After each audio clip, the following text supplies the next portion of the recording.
Impian Harimau Malaya bagi layak di pentas Piala Asia 2027 sudah tertutup apabila Persatuan Bola Sepak Malaysia, FAM, menerima hukuman berat daripada Konfederasi Bola Sepak Asia, AFC, susulan kes menurunkan pemain tidak layak.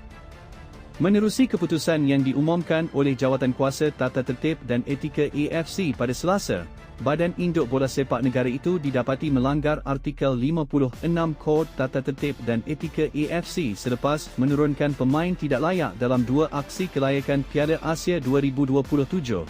Dua perlawanan yang terlibat ialah ketika Malaysia mengatasi Nepal 2-0 di Stadium Sultan Ibrahim pada 25 Mac 2025 dan kemenangan besar 4-0 ke atas Vietnam di Stadium Nasional Bukit Jalil pada 10 Jun 2025. Kedua-dua kemenangan tersebut telah dibatalkan dan AFC memutuskan Malaysia diisytiharkan kalah 3-0 bagi setiap perlawanan. Keputusan ini memberi tamparan hebat kepada kempen kelayakan negara, sekaligus menutup peluang Harimau Malaya untuk layak ke pusingan akhir di Arab Saudi.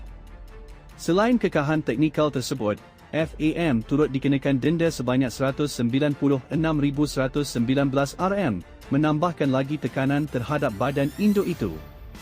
Dengan situasi semasa yang semakin meruncing, perjalanan Malaysia ke Piala Asia AFC 2027 dianggap sudah tertutup, selepas 6 mata yang diraih oleh pasukan negara kini ditolak. Kedudukan semasa menyaksikan Malaysia jatuh ke tangga kedua dengan mengumpul 9 mata, manakala Vietnam pula berada di puncak sambil meraih 3 mata untuk mengutip 12 mata. Harimau Malaya masih berbaki satu perlawanan dalam aksi kelayakan Piala Asia 2027 ini apabila bakal terbang ke Nam Dinh untuk turun menentang Vietnam pada 31 Mac 2025.